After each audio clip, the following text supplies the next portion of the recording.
L'une des grandes articulations de ce meeting de lancement de campagne de Bello Boba Maïgari est le désistement sur l'estrade du candidat Seta Kakson Ateki. Le jeune candidat de 39 ans, investi par le parti de l'Alliance libérale, justifie son retrait de la course et son ralliement à Bello Boba par la volonté du peuple de voir une coalition des candidats de l'opposition. Après avoir écouté avec attention les voix des peuples camerounais, après mûre réflexion et une large consultation, que j'ai décidé d'apporter mon soutien à la candidature de M.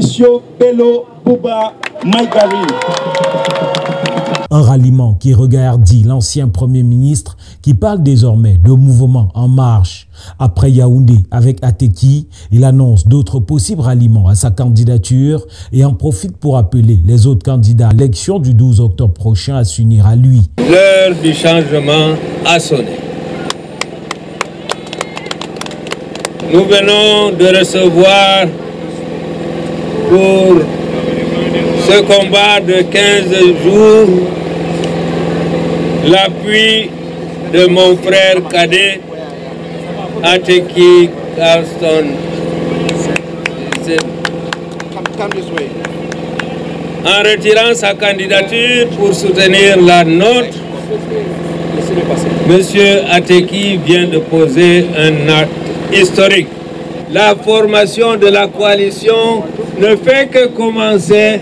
Elle ira encore plus loin dans les prochains jours. Monsieur Ateki, en retirant sa candidature pour soutenir la nôtre, vient de poser un acte historique.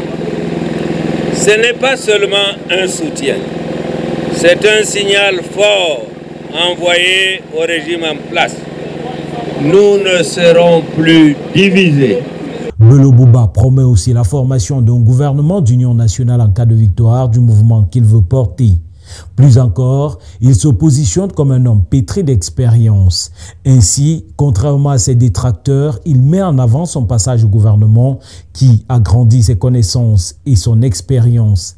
J'ai servi l'État, j'ai vu de l'intérieur comment fonctionne ce système et je sais qu'il ne peut plus répondre aux aspirations du peuple. C'est justement cette expérience qui me donne la force et la légitimité de dire qu'il est temps de tourner la page. Enfin, Bello Boba Maïgari invite les Camerounais à retirer leur carte d'électeur, voter massivement le 12 octobre prochain et surtout surveiller hargneusement leur vote.